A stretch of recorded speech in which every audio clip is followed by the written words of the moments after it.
All right, what up, pod maggots? Welcome to episode 138. Yes.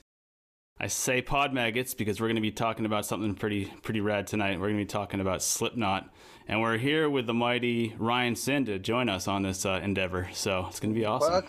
Yeah, thanks for having me back. Hell yeah, man. We're excited to have you back because it's been a while. We had you for a brief part of episode 100, but that was almost 40 episodes ago. So we're talking almost a year. Damn. Yeah. That's a bit. Wow. Yeah. Yep. A year. Jesus, I got to get off my couch. Days look the same. And the original episode was, what, a year and a half 60 ago? 60 something? Yeah, 66 maybe? Yeah, probably a year and a half ago. That's crazy.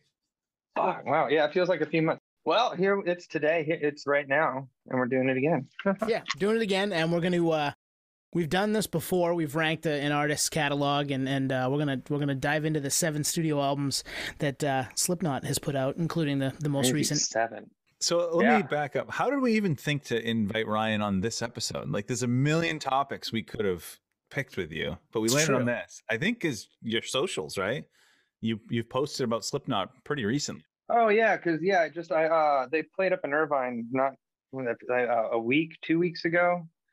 Yeah, I went up and saw them, and I've seen them a few times. That was the best that I have. Man, I was really amazed.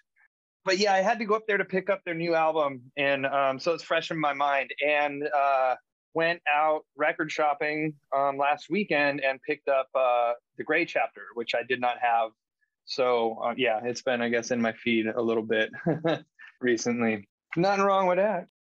What do your punk friends think of your Slipknot fandom?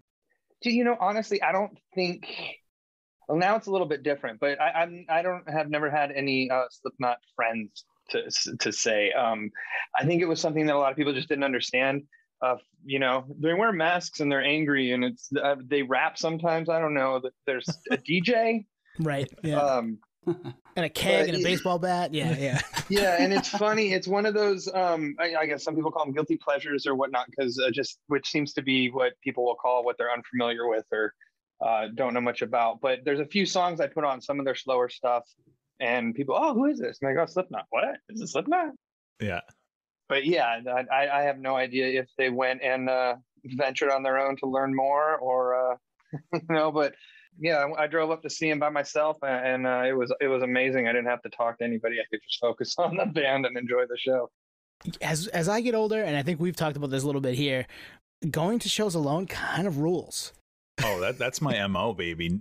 Like, unless it's like you, Tone, or you, Nate, I'm going solo. Yeah, you said that last week, Tone. Tone was like offended. He's like, wait a second, I was with you at that show. I'd rather go alone. Dude, now that you've mentioned it, every time I've seen Slipknot, I've gone solo, and not on purpose. Just it's gone out that way. I had my fiance couldn't go, unfortunately, on the last trip, but yeah, every other time. Anybody want to go? No, I don't actually. Probably I don't think I even invited anyone. Right. So you get it. Yeah, I guess it's more of like nobody. Okay, cool. Oh, you were there? I didn't see you. I saw him with Nate. Nate, when did we see him? Like 10 years ago? Close to 10 years ago? It was a while. Yeah, I think it was 2009. Yeah, something like that. And it was a summer show, and you'd have dragged me. I wasn't a fan at the time, but I'm glad you did, because we would not be doing this right now otherwise. So yeah, they're fucking awesome live. So yeah, man, I've seen him several times, and for some reason I always catch him at the end of something. I think the first time I saw him, it was on Ozfest, I think. It was the end of Ozfest, the last show. And then I saw them on their last show of some crazy long tour. And a friend of mine was working on the tour and said that everybody, the whole tour, not just them, it was like a 3 or 4 band bill. He said the whole tour was wiped out for some reason. It was an exhausting tour. And I was like, man, I'm always catching the end. I want to see the excitement. They made up for it this last time. I saw him again previously, not too long ago, with Cypress Hill. It was Cypress Hill's last show. It was the end of the tour for them. And then, yeah, just recently up in Irvine, the last Knotfest road show in the U.S. for the end of the year. But yeah, they made up for it. I think anybody that was not a fan or never heard of them walked away from that show in Irvine just light up. You have to be like, oh, I'm into this band forever now, because man, one of the best live shows I think I've ever seen. Yeah, it totally swayed me. I had listened, I knew songs. Obviously, you couldn't get away from some stuff, but at the same time, I was like, I just love live music. All right, Nate, let's go. We drove the 3 hours, and I looked at him halfway through the set, and I was like, I get it. This makes complete sense now. Yeah, the live element. Yeah. Oh man, it's one of the first bands that I really appreciate the theatrics of at this point. With the this time they had screens on the drums, and and the movement around on stage, and just kind of when someone's not actually playing their instrument, almost like a performance art in a way, moving around the stage theatrically. And probably as a teenager, man, what the fuck is this shit? But I was loving it. Well, I brought my 65-year-old dad at the time back in 2019 to see him. It was the Volbeat tour with Volbeat, Behemoth. Wow. Who else? Gojira maybe, but he loved it. Like, even if you don't like the music, there's something. There's theatrics. There's the whole pyro, I'm sure. So I don't know if he's a fan, but he understands why I dragged his ass 3 hours each way to the show. Nice. That's awesome. Yeah. Yeah, if you appreciate any kind of like Vegas show where it's a full-on production, like if you appreciate any of that stuff, going to Slipknot's like, oh, this is a fucking sick-ass show in itself, music aside. So you're going to get your money's worth. Right. I think what's the next is like bringing in the Cirque du Soleil dancers, the ribbon dancers hanging from the stage, right? I mean, I don't know how they could go bigger with the live. My dad now wears Slipknot coveralls in public. That's amazing. He is a maggot. Your dad's pretty rad. That is, Slick. Thank you for listening to Slick. I think he's listening. Yeah, shout out. All right, so what are we doing? We're ranking. Jeez, This is tough. What the hell were we thinking? I don't know, man. I thought it would be easy, but it's not. I kind of did too, and then I started thinking about it. I'm glad you guys asked me to be here, because I grew up in the CD age, and I started collecting, I guess, records a little more as I got older, when I actually have the time to sit down and appreciate this listening. But I went through my old CD boxes and found all my my Slipknot albums, which was a lot of fun to dig through nostalgia like that. Were they still in like a CD binder, like a Bible binder? No, in the back seat? I had one of those stolen from me, like a 200, the big one on Lollapalooza in 2003. Like that was my tour. Yeah, got an iPod after that, but since then, no, I don't. And now all my CDs are in boxes and storage, so I got to go out and dig through that and find a whole bunch of shit I forgot about. But nice. I thought it'd be an easy. Oh, this will be fun. We'll rank them, and then I started. Wait, which song? Okay, that song's on this album. Mm-hmm. Oh shit! And I was looking at the back of the album, looking at the track listings, and going, "We're fucked." Yeah, I think we're recording this at late October 2022. You ask me this in 3 months, I might completely change the 7. So, right. It depends on the mood. It depends on what you're looking to reach for and what you need out of a Slipknot album. Because where there's some similarities, there's clearly some differences too. So. Man, it was tough, but I'm excited to dig into it and see what we come up with, right? Yeah. Let's, Ryan, we're going to start with you, man. All right. I'm going to go 7 being, fuck. You know what? I'm going to go with We Are Not Your Kind. Oh, wow. Yeah. And the only reason is because this is the album I'm least familiar with. And that's the only reason I would put it there, because I got to sit some more with this one. I actually forgot I had this on record here. That's a legitimate reason, because that's the reason for my 7 as well. Same. Totally. Yep. Yeah. Mm-hmm. 20, want to give your 7 then? Yeah, it's the Gray Chapter. So this is the first album after Paul Gray's passing, right? Yeah. Mm-hmm. And I bought the CD. Like, this is 2014. This is the very tail end of me buying CDs. Bought it. It didn't connect with it, so I never really came back to it. I think Skeptic's good, Custer's good, but it's not a revisit album for me. And I don't know. I think if I spent more time with it, it'd be probably higher. Totally. I had it at 7 too, and for the same reasons. Listening back to it this week to get into doing this, I found myself liking songs that I didn't realize I liked, and I was like, "Man, is this higher? Should I put this higher?" And then you try to put it higher, and you can't because there's other stuff you like better. This is just one that I haven't spent enough time with.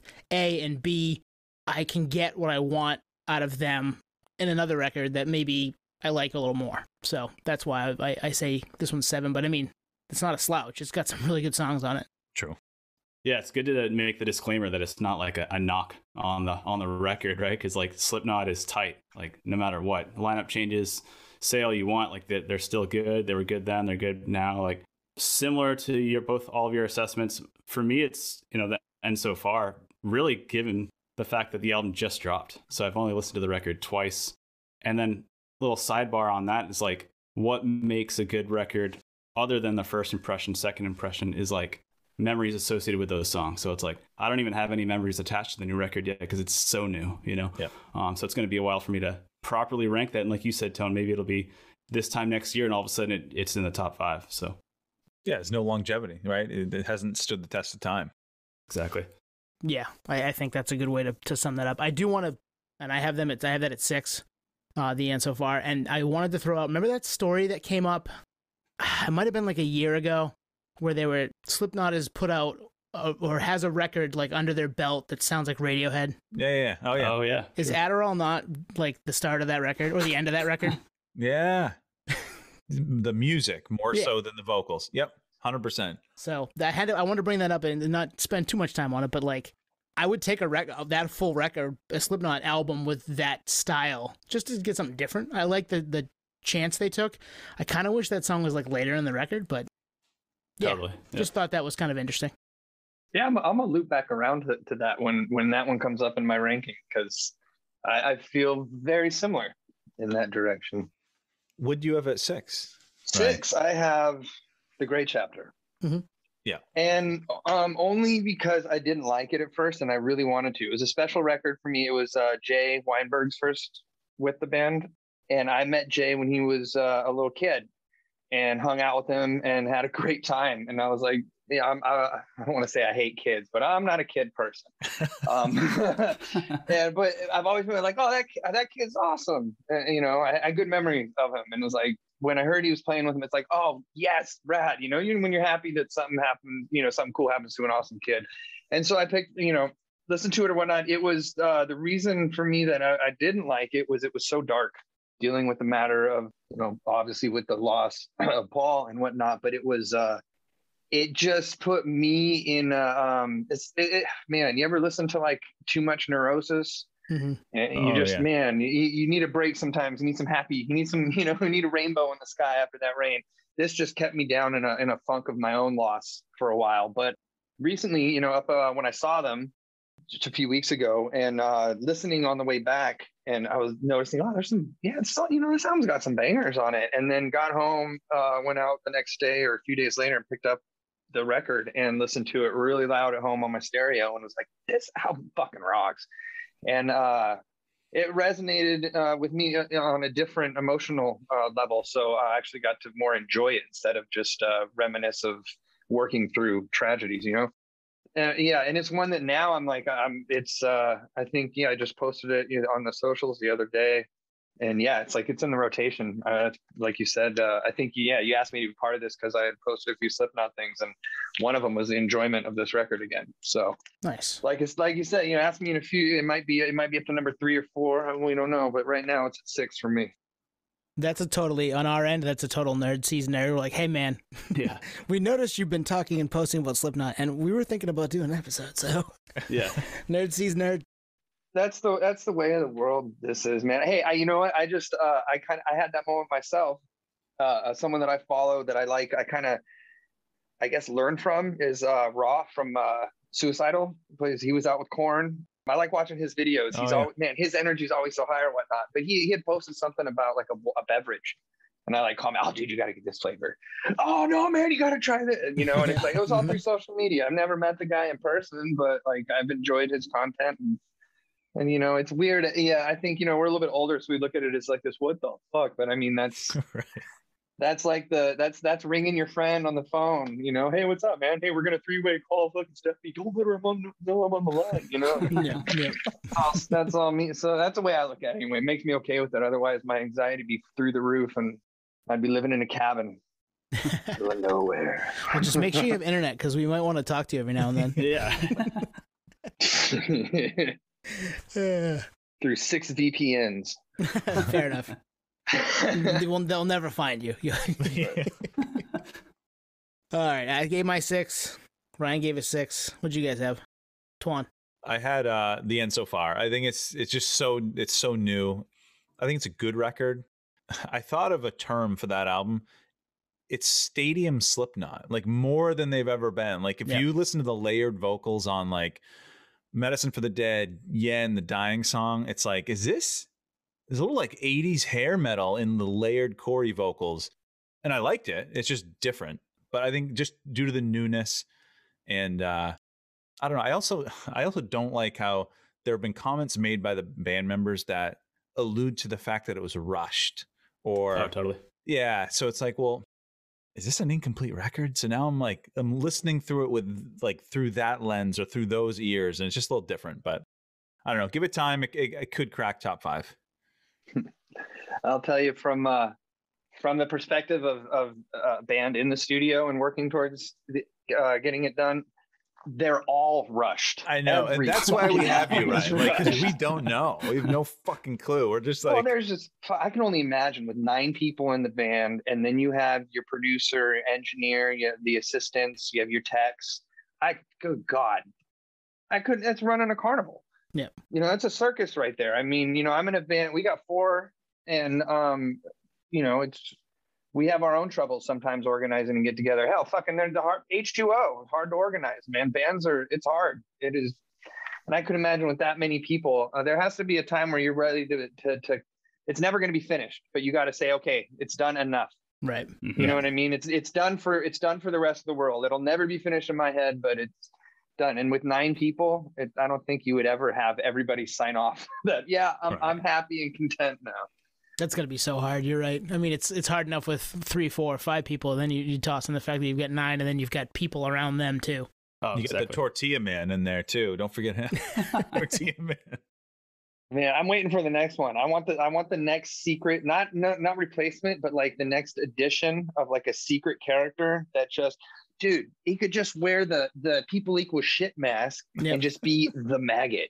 Nobody knows who he is, and he just, I don't know what he does. He runs around on stage, backup vocals. I don't know, but that would just, you know, I mean, it's a little cornball, a little too comic booky, but I would be that person for them though if they were looking, if they were in town. Yeah, I think that's probably what spawned it. Is my own little, hey, that'd be fun. grab a fan in each town, be part of the 9 for the day, and there you go, man. Merchandising, man, always thinking. You know who did that is Korn did that on one of their tour cycles. They had like 3 random people on stage just kind of doing weird shit. That does not surprise me. I went to that tour. Did you? What was that? See you on the other side? Oh man, I don't know. That was actually Acquaintance was one of the Under the Masks. Oh wow. So Nice. went and saw them. It was actually kind of fun, but it was at the venue. They just tore it down. 4th and B is an old venue here in San Diego. So for my 6th, I actually had the Gray Chapter there as well. Never really hit with me. Then kind of revisited it, you know, this record today and yesterday, and still kind of in a similar place where I felt, you know, how I felt about it then. A big thing that you mentioned, Ryan, that actually is a reason why I used to like shelve the record is the fact that Paul wasn't on it and he passed away. So that was a bummer.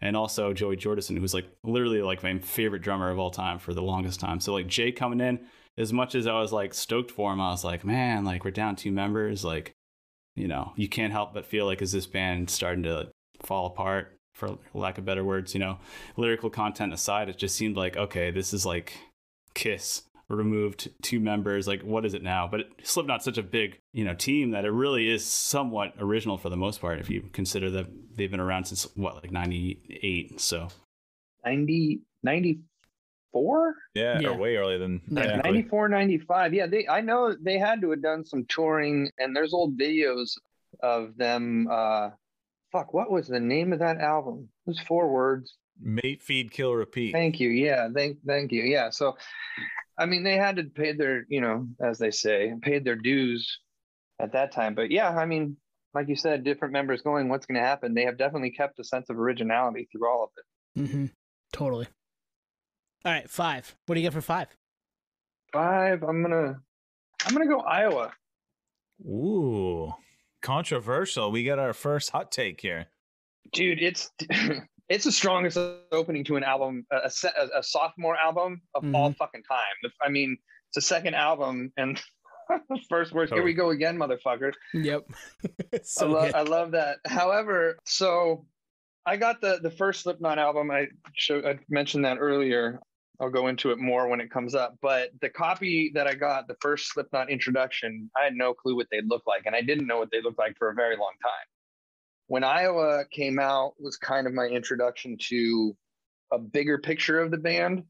And it was to me, felt more hectic in the production, if that makes sense. It was a little more chaotic in my mind to listen to at the time that I listened to it. It didn't grab me in the same way. It was just a little more like, whoa, too much. What year was that? 01. Yeah, 01. Thank you. I don't have to go get my readers. 8/28/01. Damn. So yeah, maybe let's see, 01. What was I doing? Yeah, maybe it was just a little too hectic for me at the time. Now it's one of my favorite. People Equal Shit is my jam. That is my driving through traffic song. I'm gonna save my thoughts on that one till I get to that one. We're not far from it for me, so I can give a thought or two. But yeah, it's one that early on for me, I was like, before I really get into the band, I was like, man, that's too heavy for me. And then I started listening to them and understanding a little more and being more receptive to all types of music. And I was like, holy shit, this is so good. Oh shit! I forgot. Speaking of not really having many Slipknot friends, Tony, my bandmate Tony, has friends in Iowa. So when this came out, People Equal Shit was a big banger, and it was it was for him. I think it was a nostalgic and funny. Like, his friends are from Iowa, and get crazy and mosh. We used to have mosh pits in the van. Nice. Before we had buses in the van, we were wild kids. And that was my Slipknot shared experience was with Tony. Nice. All right, I guess I'll give my 5. I had self-titled, and it's the main reason I had self-titled, and this is probably a hot take for a lot of people, but the main reason I had self-titled is because it didn't hit me when it happened. Had I been on board from the jump, it's probably 1 or 2, right? Because it's this classic kind of tentpole record for nu metal, for the band. But it's something that I came to late. And had I come to it earlier, I think I probably would have had it higher. And listening through it again recently and being more, again, receptive to it than I would have been, say, in 1999 or 2000, I was like, yeah, I get why so many people flock to this and so many people would have it, up there. But it's 5 for me because of the fact that it just didn't hit me in the moment. No, dude, you said nu metal. Nu metal. God, see, I haven't heard it so long. It erased it from my mind. There was definitely a negative association of at the time to like nu metal or be associated with it. I think, at least amongst some of people that I associated with, friends from home and whatnot. And what was it, dude? Didn't even Korn apologize for introducing Limp Bizkit? Or some shit like that. There was a brief period there in 04, 05, 06, middle 2000s when everybody was into the Strokes and shit that people were like, okay, sorry, but maybe that's what I'm thing. remembering. I remember there was a negative thing about it, and so just not some bands that were just pegged with it was kind of like you would just shy away a little bit. And for the record, let it be known, I fucking love Limp Bizkit. Yeah, totally. Oh, absolutely. We do too. Yep. Okay. Yeah, we were right for You're amongst friends here, Ryan. So Ryan, I'm not a fanboy, but I love them growing up, and I still appreciate it. I have a Limp Bizkit gold record. No shit. Yeah, I mean, who else has one of those that didn't get it issued to them? There's no other weirdos out there other than me. Dude, that's weird. I lost mine. I had not the gold record, but so I don't know why I wasn't there. A friend of mine was there at Kennedy High School in Fremont, California, where I went to high school. And I didn't go to Kennedy, but I went to high school in Fremont, California. A friend of mine at Kennedy was there, and he gave me this tape. It was a 3-song in a little card sleeve tape from Limp Bizkit. It was 3 songs, and because Fred Durst was there handing them out. Wow. I guess at some point in time, he lived in Fremont or spent time in Fremont or something. He went down and handed out some of his demos before the album came out. And it was the same kind of what the fuck is this? It's heavy and it's angry, and then there's scratching, and and now we're rapping. Fuck yeah. But yep. That's amazing. How did you get a gold record? eBay. Oh shit! eBay. I'd always. I'm like, who'd you know? Who'd you work with or something? I didn't have. Tony, you need a better story. I gotta get some gold records. I'm actually related to Fred. No. Yeah. We talked about him a bunch, but yeah, we're not related. You could, I bet you could be like, oh, I sold Wes Borland an old guitar pedal I found in my uncle's garage, and everybody believe you. That's my new story. I like this idea. Let's put a pin in that. Not a lie. You believe it. Exactly. Shit. I'll keep this moving. I'll keep this brief. This will take 30 seconds because I know you guys obviously have it higher. Volume 3, Subliminal Verses at 5. It may be a surprise, but I honestly, like in 04, right? I had kind of moved on from Slipknot. Nothing against them, but like Duality didn't like. Before I Forget didn't like. I didn't like the kind of talky, to go from self-titled to Iowa to that. I was like, yeah, I think I'm good for now. So I just was not into it at the time, and I haven't really revisited it. But I think it's better than Great Chapter and So Far. I got a question for you because you mentioned it on another record, which was the End So Far. Jim Root like blasted that album basically. He's like, yeah, it's not our best, it's rushed. He also shit on this album when it dropped. Do you think that's part of that reasoning, or? No, I never knew that. I never knew that he shit on it. And maybe that's their like marketing ploy beyond the mass. It's just like, let's just shit on the album so people are curious about it. We'll start doing that with the pod. Yeah, this is terrible. Don't listen. Actually, no, please do. It's funny you say that you didn't like that. That's kind of when I started paying more attention. I wasn't a huge fan at the time this dropped, but I definitely, you couldn't get away from them. They were a little more radio friendly, a little more, I guess, Rick Rubinized, right? I mean, that's kind of what happened here, I think. And when I texted you guys yesterday, this is the year that hope fails you, and nobody said anything, I was so sad. I fucking love that line. So Nate, you up? Yeah, I'll save my thoughts on that record because as you know, I ride for that one. Yeah. My number 5 is All Hope Is Gone. Great record. Revisited this record in depth today, and it moved up. Let's put it that way. Like it was higher, and it moved up to number 5 from the original spot. But great production. Joey's back in his bag. Jordison with the fast tempo. I thought it's a great record, but Psychosocial, man, like that song as a leadoff really kind of shot itself in the foot for me personally because I just thought the song sucked, and I think it's okay now, but I still don't think it's their best work, and it just doesn't really represent the album well. But if you get past that, it's almost like a single that's been overplayed. Call it Green Day, American Idiot. You're like, all right, this record's rad, but I heard that song a trillion times, and unfortunately, kind of stained the album for me. But I think this is a solid output from the band, and I think it's them telling the world, like, no, we're not going anywhere, because I think Subliminal was what everyone thought was their last record, so they came back swinging with this record. But it's number 5 just because other ones were higher up. I'm gonna make a plug, Nate. If you don't like Psychosocial, go on YouTube after this episode, type in Psychosocial Justin Bieber Baby mashup. It is the fucking best song on the planet. It's amazing. So pause this episode, go check it out, then come back, and you'll be smiling the rest of the episode. Does it belong on a covers episode? Or... it's a cool mashup. Yeah, when those were hot on YouTube like 10 years ago, whoever did it put this together did a great job with it. Well, now they're hot on TikTok, and this song gets used a lot, actually. The vocals, anyway. Who hasn't given a 5? I gave a 5. Ryan, you gave a 5. Nate gave a 5. I think we all did, right? So we're down to 4s? We all did, yep. Ryan, what do you got? 3, Subliminal. I think it's because Iowa, I kind of dipped out. Just it was a little bit, heavy. And then this was like their big album, the one now everybody knows them. This is the album that kind of blew them up. And as much as, like when you're a fan of something and it's your own little private thing, and then, there's always that little bit of like, for some reason, like, oh, which I don't understand now, but as a kid, but for me, this album, it was just, it was the videos. You couldn't, like you said, you couldn't get away from it. However, I really like the production on it.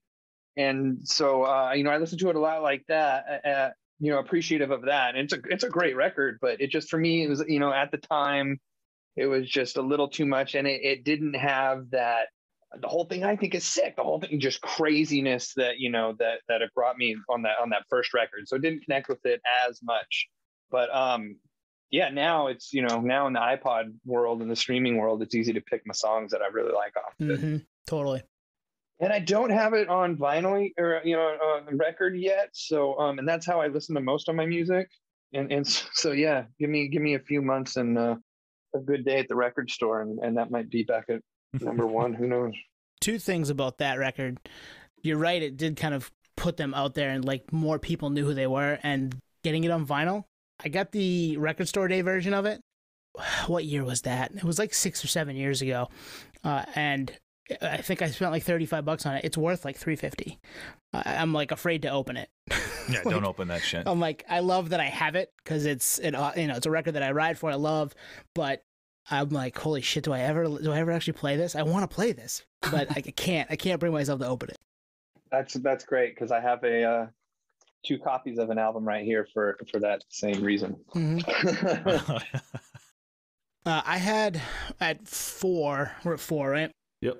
I had Iowa. I just loved, especially listening to self-titled Into Iowa this weekend, the progression, like hearing what they were and hearing what they could be and, you know, where they were headed. And I was like, holy shit, like this band is ready to take over the world after hearing like the Heretic Anthem and People Equal Shit. And, you know, just all of that stuff is just so fucking heavy and awesome. And especially once I started to let my guard down and be less worried about what other people thought about what I like for music and just liking music, I was way in. I was like, this is, and it was right after you brought me to see him, Nate. I was like, I gotta revisit this band. I gotta listen to everything, and this one just stuck out, and that's why I got it at 4. But it was such a cool progression to hear them do what they did, kind of lower budget, less produced, and then do that on a better production size, scale, but the same type of record. Oh, it was perfect for me.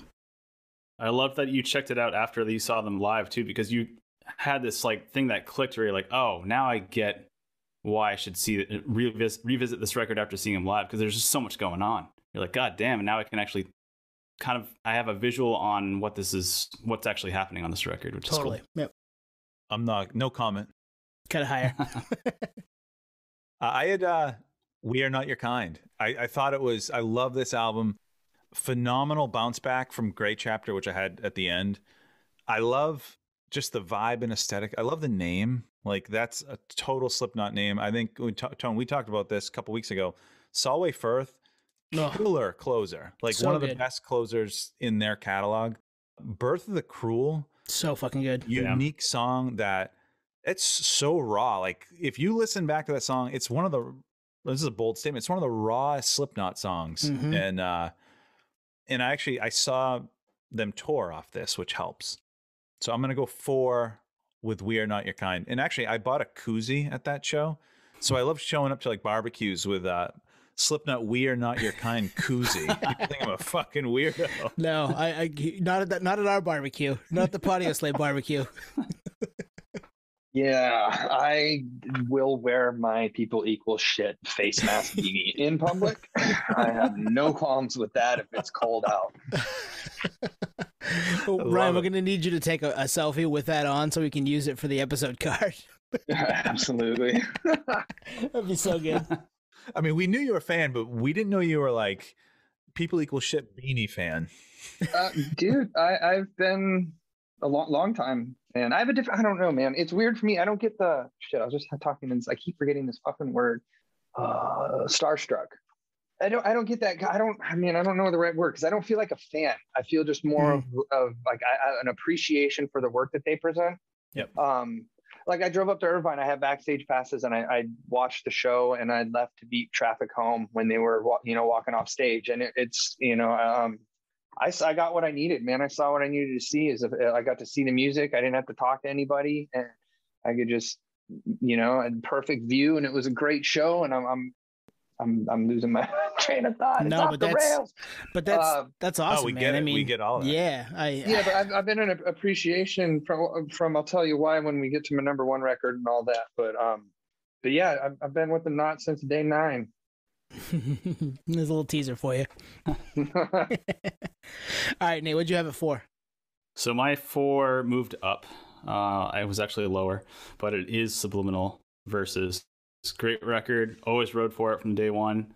Similar to all of our live stories, I saw them on that tour cycle with Shadows Fall, who we had Brian Fair on, and Lamb of God, obviously one of the biggest bands right now in metal. So that tour just fucking destroyed me. I was just so stoked. I mean, it was at Songus Arena in Lowell, Mass. So you had like the metal of all metal fans all congregating, you know, as a nerd fest. So and just a stacked lineup. But the record, I always rode for the record. And I forgot who said this earlier, but was it you, Tone? I think.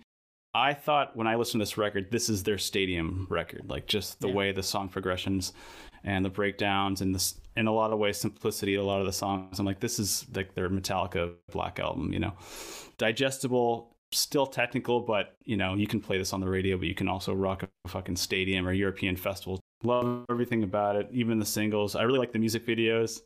Before I forget, it's like the first time you see them kind of like Kiss without their makeup. You don't see their faces, but you see them jamming in like a practice space. I thought that was really cool. And I don't even know beyond all those kind of simple bullet points why it stands out for me, but I think I was definitely in the band 10 out of 10 at that point. You know, I think we all loved them in high school, but I was riding for them. You know, I was at the record store at midnight to grab this record. So wow, nice. Rad. God, I miss those days. Right? I love doing that. On Spotify till midnight. Well, it was Tuesday too, Monday night. It wasn't even going on it wasn't even going on a Thursday into a Friday. It's going on a Monday night into a Tuesday. We're old, guys. We're old. Another thing too, this is the first Slipknot record after Corey took a hiatus and reverted back to Stone Sour, his first band. So there's some more singing on this record, and I think that was a proponent of Stone Sour's major release with Bother and whatnot. Interesting. Yeah. I'm not really that familiar with Stone Sour. Didn't know that. Timing wise, that would make sense, I guess, for that. I think there are pieces of, because I've listened to both bands, pieces of Stone Sour make their way into Slipknot at times. Jim was in that band as well for a bit, wasn't he? Yep. Okay. Yeah, that would make, I guess, if you have two members, there's going to be some ideas that are going to. Yeah, it's cross-pollinated, and it's like it's the same vocalist, and you're gonna have things that sound similar. It's just gonna happen. I like Stone Sour too. Nate and I, that's when we met. We met Corey at the Stone Sour show in Portland, Maine, about 9 years ago. So, yep. Backstage, I gotta dig that photo up. I'll put that photo up. It's a cool photo. All right, threes. Ryan, what do you got? 3. I got All Hope Is Gone. Nice. The deluxe double. The reason I like this album a lot, it's I have the double CD version, and it's got a 40-page booklet. And the band being so, I don't know how to, over the top. I mean, 9 members in the band, their music is just, it's all over the place. There's elements of everything cut in there at some point. And then to have this 40-page booklet with all of this artwork, and it felt to me like the most thought out and presented album from beginning to end. This, the way the songs flow into each other, the pacing of it, the videos, when they were released, almost kind of fit the pacing of the album, as well as I'm a fan of Sean's photography and his artwork that he's shared outside of the band, and you can kind of see, this is for me the first time I could see that really coming through in this booklet here. And there's also, I think it was this album, there was talk amongst the band of not everybody being as involved as they could have been. Something about, they put out like, we got the studio, we're going to be here. If you want to be on the record, this is where we're at, and we're recording, be here these days. And I think it was just when I watched a documentary about it, and it was crazy because the documentary about the band didn't show any of their faces. And it was the first time I figured out that DJ Starscream was, it was holy shit, because there's one quick scene where his hand pops out the door. And I also have a Transformers tattoo, Decepticon tattoo, and I saw it. Okay.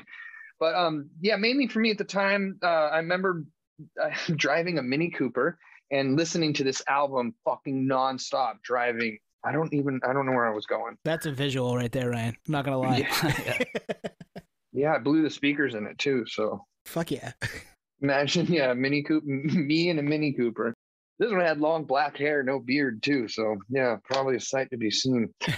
Not for the best, but yeah, it just felt like a full almost like a concept album. It just felt so well put together that it was, and I'm not skipping around on songs. It was just every moment, I took it all in and appreciated it all. It was more of a moment than just an album. Tone, did you have this one at 3? No, I have this higher. I'll jump in real quick. Yeah, jump in. Keep this moving. Yeah. I love this album. Fucking love it. I have it at 3, obviously. Gematria, is that how you say it? Gematria? One of my favorite Slipknot songs. It has my second favorite Slipknot breakdown at the end when it's like, we'll burn your cities down. And when that groovy, sludgy breakdown comes in, I'm like, this is what I fucking signed up for. I love that album. This Cold Black, big time underrated Slipknot song. And the drums at the beginning of Wherein Lies Continue. Killer. It's just like, love it, love it, love it. Top 3. So number 3 for me. Dude, like you said in Gematria, that the intro, how Iowa was too hectic and too crazy. This is the one that made all that craziness make sense to me. Was that build up, the sections, how they play a part, breakdown of the part before it, second, third part, 2 times longer, and they build into that song. Another reason, because it kind of opened up the door for me to some of that other stuff that was a little too undigestible. All of a sudden, my palate had expanded. Tone, you're looking like you want to jump in so bad. I can't. I got it higher. I got a lot to say about it because I got it higher. You guys are saying a lot of the things that I'm going to say too. So I fucking love this record. All right, Nate, what do you have at 3? So 3 might be controversial, but maybe not, given all of our takes so far. But I had the first record, the debut. I had it at 5, so you can't you're not as controversial as me. Mid-sentence, I'm like, wait a second. Yeah, I think I loved the record from the get-go, but you got to think, 99, we were young bucks. It was still so brutal at the time that I think I liked it, but I didn't love it. And re-listening, doing the exercise for this episode on the why and the when and how, it still slaps. It's still as brutal as ever. It brings back some really crazy memories because it was just so freaking long ago. We're not musicians, Ryan, obviously, right? So for us, it's like, it's hard to digest something when you're just a fan. And at this stature, it's extremely complicated. And you try to revisit, you try to digest it, you try to understand it. And you like it just for the complexity. It's like playing chess. I like it just because it's all over. It's something I'll never be able to do personally. This is like an Olympian on a record. So it's number 3. I had it higher at one point, but just based on their output altogether, it's sitting at 3 today. And I think Tony mentioned that earlier. Like this, I could have a shitty fucking day, and this would be number 1 all day. Yeah, I could see this one going higher for sure. And I just didn't spend enough time with it in the moment. Had I been listening to this like you since 99 and been more into it from there, it's probably 1 or 2, but I hear you. All right, my 3 was Volume 3, Subliminal Verses. This is, we've talked about it a ton. You all had it already. It, for me, is the first time I feel like the drums aren't the feature. The guitars, they kind of move more towards the guitars, and I like that. Obviously, I'm a big fan of guitars. I love drums too. I like that tone. I just had never listening to them in succession. The first 2 records, the drums are very. I mean, everything is, but they're front and center, and they're a little not pulled back on this record, but the guitars are more front and center, and it makes it different. It gave the whole record a different feel, and they're just songs that when I was getting into the band that hit me, Pulse of the Maggots and Before I Forget. Yeah, they're a little radio and they fit a little more in the mainstream than some of the other Slipknot stuff does, but that's why I had it at 3, because it was around when I got into them, so that's why I have it higher. All right, 2. The end so far. Oh, nice. Wow, nice. I'm going the new one. I like it. And the reason being for me is it kind of goes with the title. The end so far, which I got this one. This isn't open. This was like the first pressing that you get on their website, and I noticed this was a sticker, and on the end I was like, oh whoa, it's a misprint. Oh, I can't open this. I can't. Oh man, yeah. And I'm not really I have a lot of records, but I'm not a collector. I don't buy a record I have a really good friend of mine, music lover. He's not a musician, and so it's really interesting for me to get his take on stuff, but. He's got, he audiophile dude. And he collects and will have stuff to invest. Like, oh, I'm gonna, this record in 10 years, this is gonna my retirement here. But for me, I was like, well, it's the not, dude. I can't. Yeah. And so I drove to Irvine to go see them. Sometimes I get like that last minute, like, I don't want to drive 2 hours. I'm tired. But I was like, no, I have to go there because I have to buy another copy that I can open and listen to. And then I got it home and realized that all of the records were misprinted. But anyway, I have a pink one that will sit on my shelf forever. Nice. But the reason being is because even at the onset of the band, when I think everybody first heard them, for the most part, there had already been numerous changes within the group. And then throughout all of the albums and the losses and, the changes, they've kept their sound. And there's no point, like, if you listen to it and didn't know who was in the band, didn't pay attention to any of that, just listen to the records, it's the same guys throughout the whole time. It's the same group. But I think I hope, as the title would lead you to believe, the end so far, or the end for now, is a good kind of bookending on how they came in with the masks, kind of anonymously. My first introduction, didn't even know what they looked like, to how, the craziness taking over the whole fucking world. And who would have thought all those years ago that these lunatics running around, jumping on stage like fucking wild animals, are going to be one of the biggest bands in the world. And to see them, I didn't listen to the record. I pre-ordered it. And then it came out. My pre-order didn't show up. And then when it did, I can't open this, man. It's got the sticker on it. So I had to wait until, and then I was like, I'm not going to go see Slipknot, after this new record's just come out, because they're going to play new songs. So I got to mentally get there. So I listened to it in my truck on the drive up and was like, oh, this is new. This is interesting. I got some, and I like that. I definitely appreciate getting out of your comfort zone, sampling some different soups at the table. And, but it still had that sound, like Adderall. It still sounds like Slipknot, and it has that, even though how pretty it is, there's that like creepiness or under, there's an edge to it that's kind of coming at you. Yep. And I mean, obviously knowing it's the not, that's coming. But even during those moments of, oh, it's so beautiful sounding and so clean, and there's like that movie Legend, that old Tom Cruise movie. It's like there's scenes where it's all beautiful, but there's something just gives you like like if you were alone in the most beautiful forest, you're still kind of, I think I'm alone and I don't want to be. Right. Who's watching me, right? Yeah. And just listening to it, I read an interview with Jim where he said that Alex had written a lot of it, and to him it sounded like a Slipknot fan writing for Slipknot. Oh, wow. And I don't think it was a dig by any means. That dude's a talented motherfucker. They both are. But I think it expressed in the newness of that, I guess, for lack of better way to put it. Slightly different stuff. The softer, a friend of mine listened to it, and I pushed Slipknot on him, but he's kind of, he appreciates a few songs. And this one, he's like, yeah, I can't get into this record. And I was like, start just halfway, go for the second half. I feel the second half of the album's a little bit heavier, but it kind of eases you in. It kind of brings you in that creepiness. It's like a horror movie, and the jump scares are not till the very end. And then the credit music is all like, you'll be okay when you go to sleep. It's fine. Let me tuck you in nice with this. Amazing. Watch the credits. It's going to be all nice and pretty. And that's what this album was for me. And I think it's also new, and I'm really excited about it. And it's one I've been listening to a lot. So that freshness, that excitement, and just like seeing them and seeing that unit, the cohesiveness. And I've seen them numerous times, but that was by far the best. It was like, that dude, everybody's on 10. This is amazing. And that's kind of somewhat captured for me when I listen to it. So there's that excitement still. How many of the new songs did they play when you saw them? I know they played 2 of them. Yeah.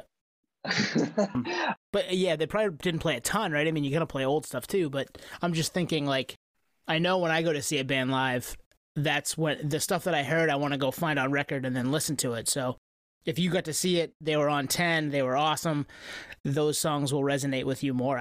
For me, that's how it would work. So driving up there in my Toyota Tacoma with its high quality sound system in that bucket, driving up that, God, I gotta look at the name of the song. I know songs by the first lyric song. Is it the Dying song? Yeah, sure. Why not? That's the big one, right? That's the single. Yeah, put dying your song. hands into Yes, the do the one. Okay, I don't want to try and sing it. Neither did I, but Didn't like it. Listening, like driving up there, listening to it, like I said, in my amazing sound system, which you can definitely hear all the clarity of every instrument. I was like, well, I don't get it. What does that mean? Huh? And then when they played it live, it was almost like it was a different song. I recognized that vocal part and the intro to it, but then it was like I could hear other things were happening, and it was great. And then put the record on, and I was like, dude, I'm starting to have that digital versus analog argument in my head, because there's little elements and things I didn't hear in that song before, and man, fucking great song.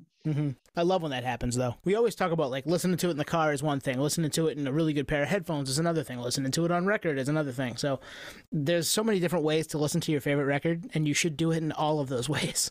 Absolutely, dude. I have sometimes like they broke, but I had an old pair of like, I don't want to say shitty, but like what was good in the like 70s, 80s headphones, and they had these little EQ knobs on them, and it was like.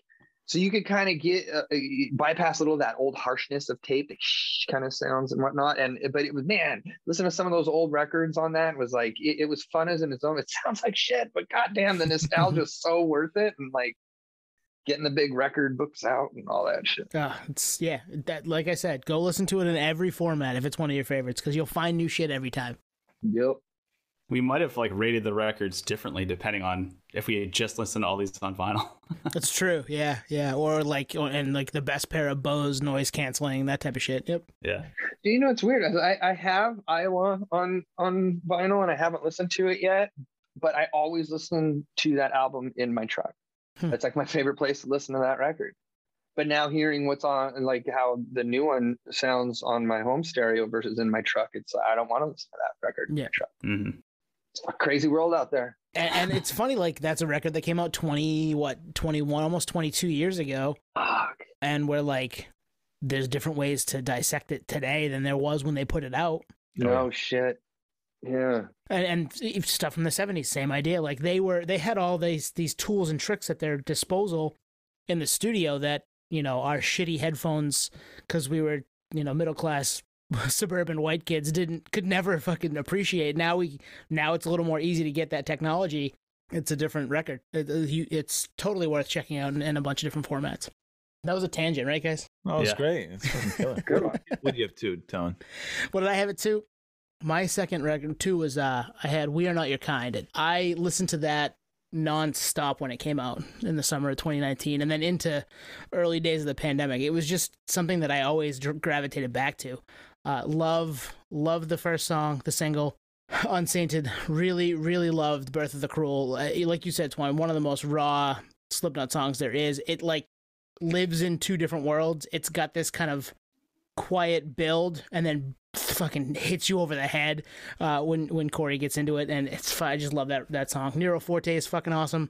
Soul Way Firth is probably the best closer, second best closer they have, if not the best closer they have, which I'll get to shortly. And it's just I spent a lot of time with it. So, you know, it's probably the first Slipknot record that in the moment I was super excited for and wanted to just dive, you know, headfirst into, and did. So that's why it's number 2 for me. Great record. Great record. It's one of those that, and actually, Ryan, you kind of talked about this with All Hope Is Gone. Like the whole presentation and aesthetic just elevates the whole experience, and you can't fake that. Like I think there was a lot of care put into it, and that's, I don't know. We Are Not Your Kind. I mean, how are you not going to like that? Yeah, it's a phenomenal album title. All right, am I jumping in here? All right, number 2, Iowa. Got to go Iowa. Brilliant follow up to a brilliant intro to the band, and I was looking at timelines. This album came out 2 years after the self-titled, so they wrote this while probably touring a shitload. It's amazing that this was the follow-up to that self-titled album. And if you know anything about the band, like this was a tough ass time for the band, and the fact that this came out, I think it peaked at 3 in the billboards. Like People Equal Shit, that's a fucking grindcore song. That is the first time in the history of ever. Like, listen to the first minute of that song. It's a grindcore song. Listen to, like, I think it was punk rock MBA, Finn McKenty. He was like, it's the first time blast beats were ever in the top 10. Like they hacked heavy music for this album somehow. And it was a lot of it was driven by Left Behind. Like Left Behind, the radio edit, there's a difference. The radio edit was very different than the studio version. But the studio version of Left Behind is one of the most raw Slipknot songs, which you might not know if you just listen to the radio version. But I could go on and on about this album. I got it in the moment. Fuck. I'm going to stop because I'll fanboy over this album. Slowly it turns into a Slipknot dedicated podcast where each episode is diving into all songs in chronological order. We could do that.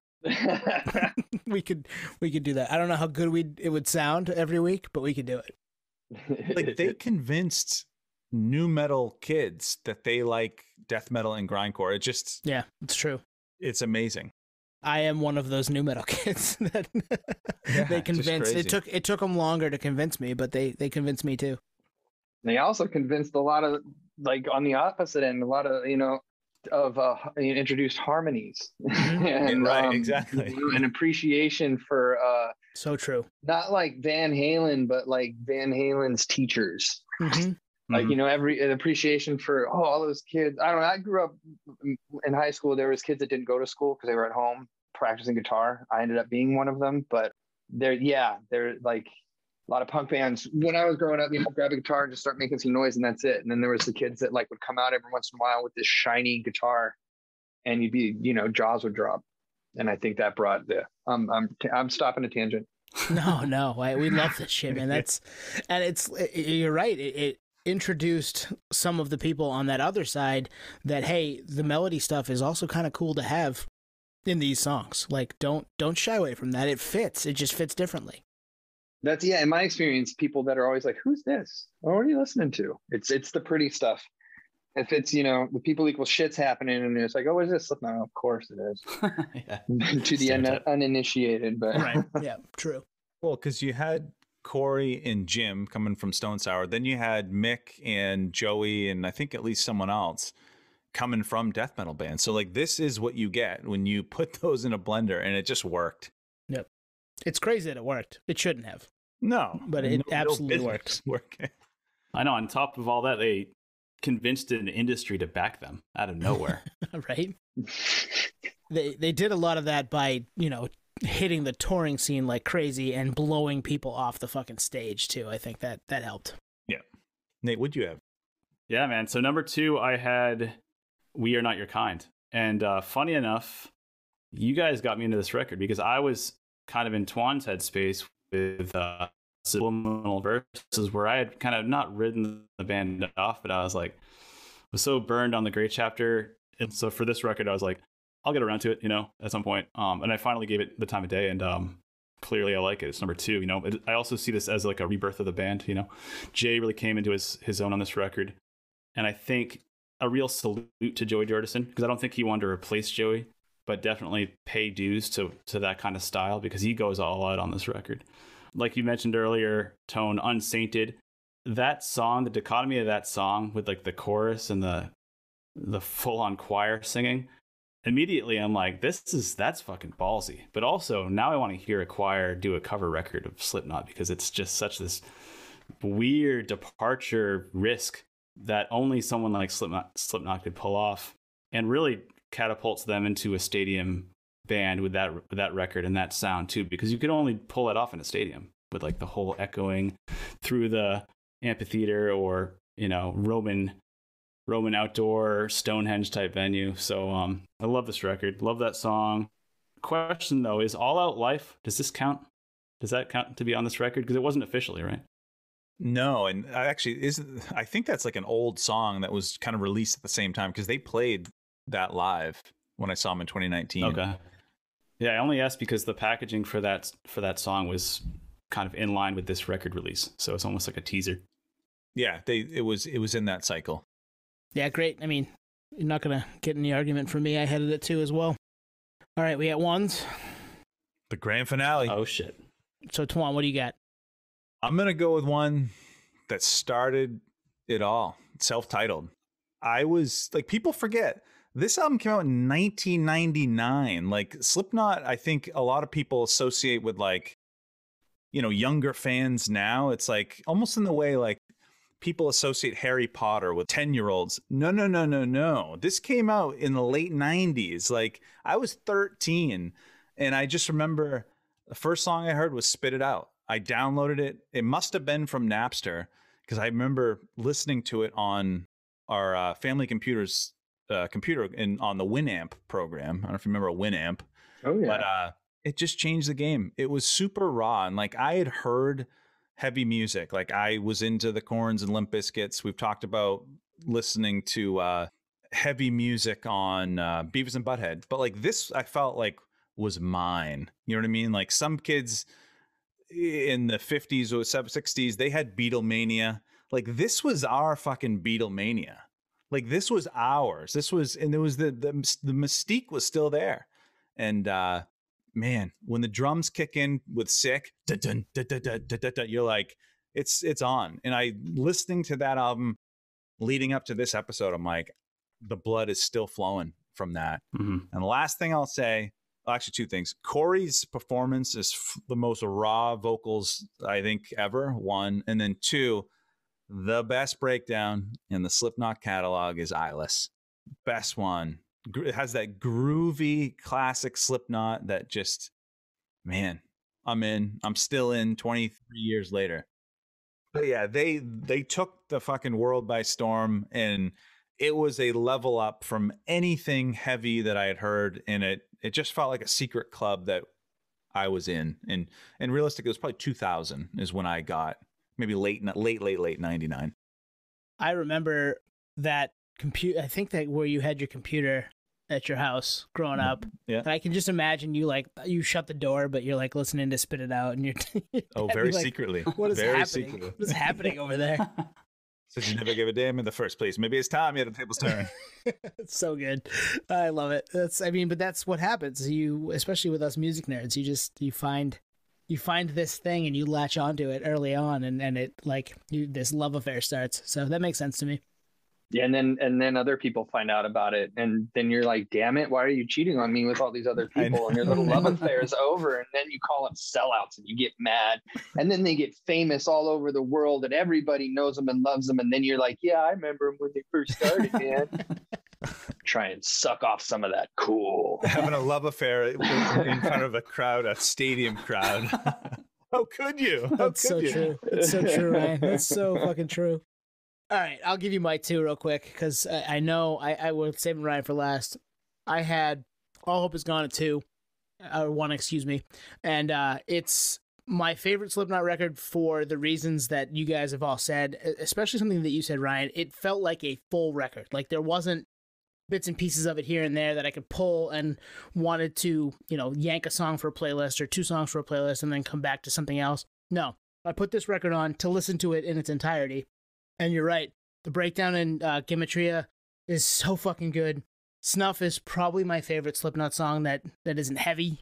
Yeah. It's one of the best album closers there is on their records or any records. I fucking love that song.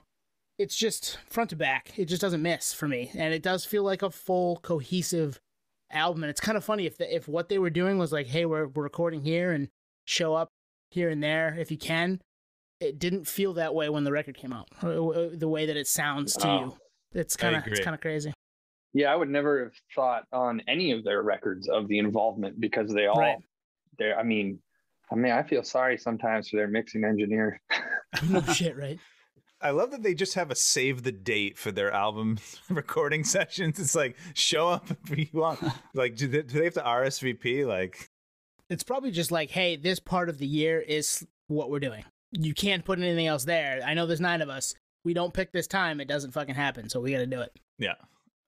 Man, speaking for myself, even if, having everybody in the same room doesn't necessarily mean everything's going to start early. I want to get some coffee. Oh, where are you going? I'm hungry. Let's get some lunch. You want to order here? No, let's just run across the street to save some money. Hey, I don't want to know. I can't eat that, man. I'm on a diet. I'm going to go to the cup spot on the other side. Oh, man. Yeah, and then multiply that times at least 2, and then an extra person for you guys, right? That's fucking 9 people versus 4. 4's tough. I'm used to a rolling crew band, everybody included. I'm used to like a group of maybe like 9 to 15, maybe somewhere in there.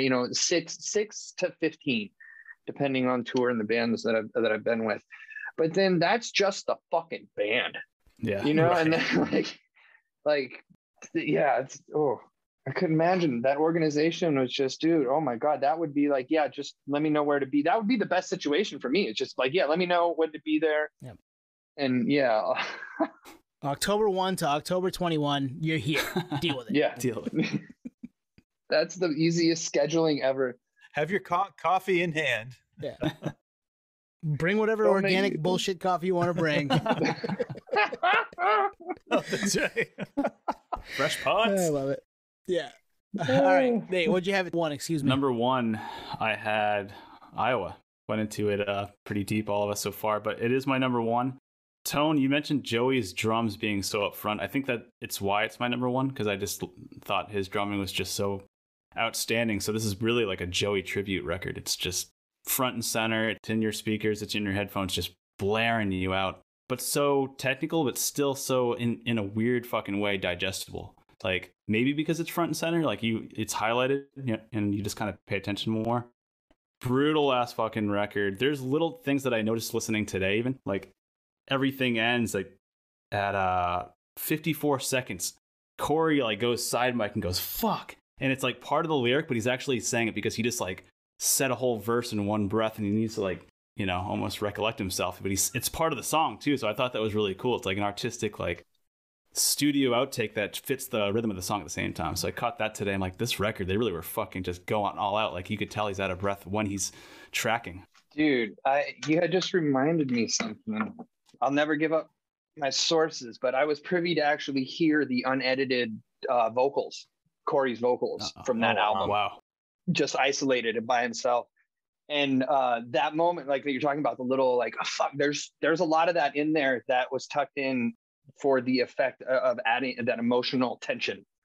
I think, I don't know, that's my attempt to do. Just I mix as well, so thinking like, why would you intentionally keep as I learned. But listening to that vocal, you'd mentioned earlier the rawness of his vocals on the first record, him isolated for me really showed off his power as a vocalist and his willingness to go to very dark emotional places within himself to put that into his performance, which gained a lot of respect from me. But yeah, that I'd forgotten about that until you had mentioned that off mic. Fuck that moment. But it's so good to think of it that way though, because it's not something that I would have thought of in the moment listening to it the first time, or even like the 6th or 7th time, but like something you spent a ton of time with over 20 years and also had your hand, like you said, you mix. There's a reason for it, and like get yourself there. Fucking it's so perfect, and it lends itself to the credibility of the record, the credibility of the music. It's perfect. That makes so much sense. I've always thought musicians are actors that don't have to go into character.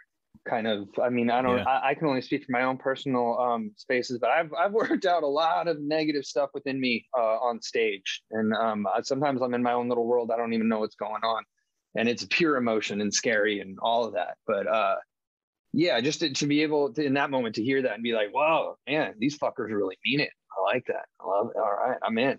That's a good point. I'm in.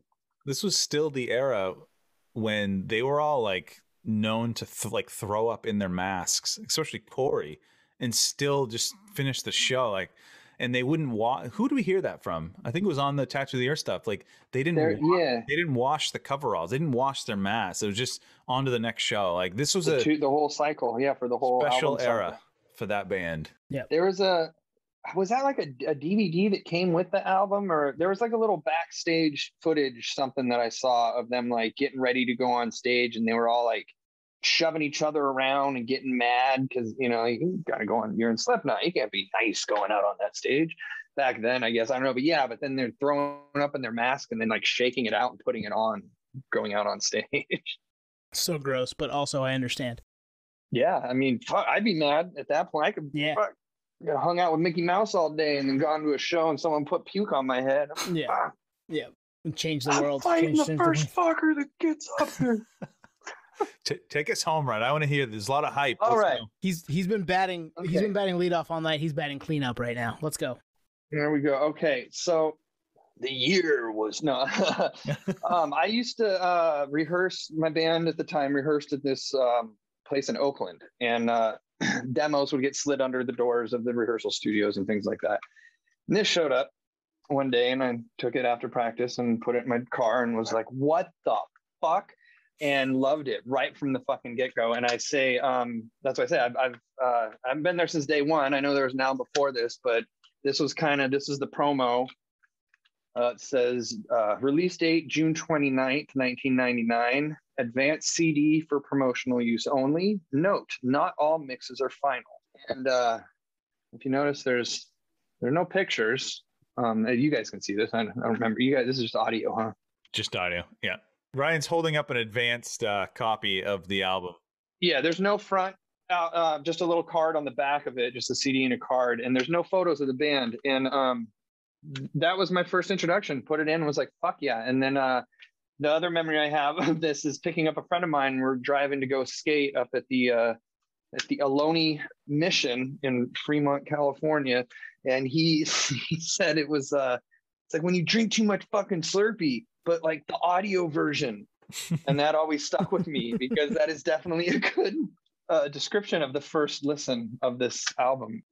It's my number one because there wasn't any gimmick. I remember when they got big, people, oh, masks, what with the mask? And it was some kind of write-off that like listening to them, you couldn't listen to them because the way they looked or something. And I thought that was weird. And I remember they wanted focus on the music and not on them as individuals. I didn't know any of that. For a long time, I did not know that they were a mask band, or the masked band, because I don't even think that wasn't a term before them. Mushroom Head. I don't want to go there. I got a whole story about that. But anyway, yeah, to me, they were just a band. I had assumed it was somewhat local, maybe, there was some larger bands at that rehearsal spot. And so, but yeah, I had no clue who they were. And right off the bat, holy fucking shit, that beginning, like you said, the drums with the and how it builds into that first scream and that rawness, and it's just, here we go. And that first listen, that holy shit still sticks with me every time I put it on. This is like when I want to go, that dude, put this album on, I'm going. Yeah, it's I'm gonna close this out by reading this because it's actually really interesting. Because for how long was who's in the band? Nobody knew, right? It was a mystery. Who's in Slipknot? And then they tease it out. First thing it says on this: Slipknot, Corey vocals, Mick guitar, Sid turntables, Sean custom percussion, Paul bass, Joe on drums, Chris custom percussion, James guitars, and Craig on samples and media. I never forgot about that. I'm like, yeah, who are these guys? What are their names? Right. But yeah, I was looking at that. Like I said, I dug this out today out of my storage, all my CDs, and was reading this and going like, what the fuck? But it actually has a whole thing here about the band, like their little promo, which is seeing where they are now. It's kind of awesome. I read it earlier and was like, dude, that's rad. So here we are. I love that they didn't lean into the masks at all. Like they could have pimped that promo with masks and all that stuff, but they didn't. Well, it's the same color scheme. And I think that I think this is just missing. There's probably, when this was released, they were probably waiting to finalize artwork, which would be my guess. But yeah, I mean, I remember the first time I seen them, and it was like, oh, it makes sense. I mean, the music is absolutely fucking crazy. So why wouldn't it be made by absolutely crazy looking motherfuckers? Mm-hmm. Right. But yeah, I liked it. The first time I saw them in masks was a video, and they were wearing the I want to say white jumpsuits, like an off-white coveralls, and we had the little colored dreads sticking out, and that was like, what the? These are the guys. Holy shit. Okay, so June 29th, 1999. It actually says Iowa ... Can help you place the possibly best known as the middle of nowhere. Since the dawn of rock and roll, Iowa has yet to be put on the musical map. Name a significant musical entity from the state. You can't. But 9 freaks from Des Moines, Draped in industrial coveralls, surrealistic self-made masks, and an attack that combines violently regurgitated LA neo-metal, death metal, hip-hop, and down-tuned screeching horror are about to leap on an unsuspecting world like a musical Clockwork Orange. Ever think about what a messed up hardcore metal band from the middle of nowhere would be like? Ultraviolence only begins to describe it. Meet 0, 1, 2, 3, 4, 5, 6, 7, and 8. DJ, drummer, bassist, 2 percussionists, a pair of guitarists, a sampler, and a lead vocalist, aka the 9-headed savior destructor of modern heavy music, dubbed Slipknot. They've got the tools, they've got the talents, they've got the complex yet infectiously catchy songs. The world has no choice. Slipknot has arrived. You decide how to deal with it. Formed in late 1995, the band went through necessary lineup changes to arrive at what they now describe as a family unit. All native Iowans, their rather unassuming, unhappening locale gave the members plenty of space and time to perfect their unusual take on heaviosity. The band recorded and distributed the self-released album Mate, Feed, Kill, Repeat in 1996, and the ball hasn't stopped rolling since. Attracting the attention of a number of labels, Slipknot finally signed to Roadrunner through noted producer Ross Robinson's I Am Records imprint in 1998, and entered Indigo Ranch Studios in Los Angeles with Robinson to record their Roadrunner debut. From the pummeling Sick and the unforgiving bludgeon of Surfacing to the sublime melodies prosthetics, Slipknot's vast area of influences comes seamlessly wrapped up in a love-hate letter to the outside world. The touring that will follow will be unlike anything else out there. See them on this year's Ozfest for starters. And remember, seeing is believing. Imagine being a radio station and getting that. You'd be like, who the fuck do these guys think they are? Exactly. And then you listen into it and you go, who the fuck do these guys think they are? And then you see them and you're like, what the fuck? And then you go see them live and it's just one level up. What the fuck? It's phenomenal band, phenomenal artists, musicians. Their creativity blows me away. Great group. Hell yeah, man.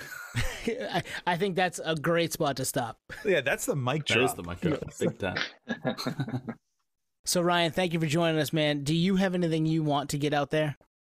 Yeah. I don't have 3 or 4 on vinyl or that, that original album. If there's anybody out there who has a copy they want to hand over. There you go. No, I'm not doing nothing. I'm home mixing for some bands that are fucking rad, and hopefully there'll be new music out there in the world. Nice. Hell yeah, dude. Soon. Yeah, anything you're part of, we'll keep our eyes open for. Okay, cool. Yeah. Hey, anybody want me part of their stuff? My rates are reasonable and free promotion right here. These guys said they'll promote it. You heard it? Yeah. No, we'll promote it. We're in. See, you hire me, you get built-in promotion. That's the Podioslave guarantee right there. Friend of the pod, baby. Well, Ryan, thank you for joining us, man. Yo, always a pleasure. It's good to talk to you guys. Thank you for listening to Podioslave. We are at Podioslave on Twitter, Instagram, TikTok, all of the places that you can find us on social media.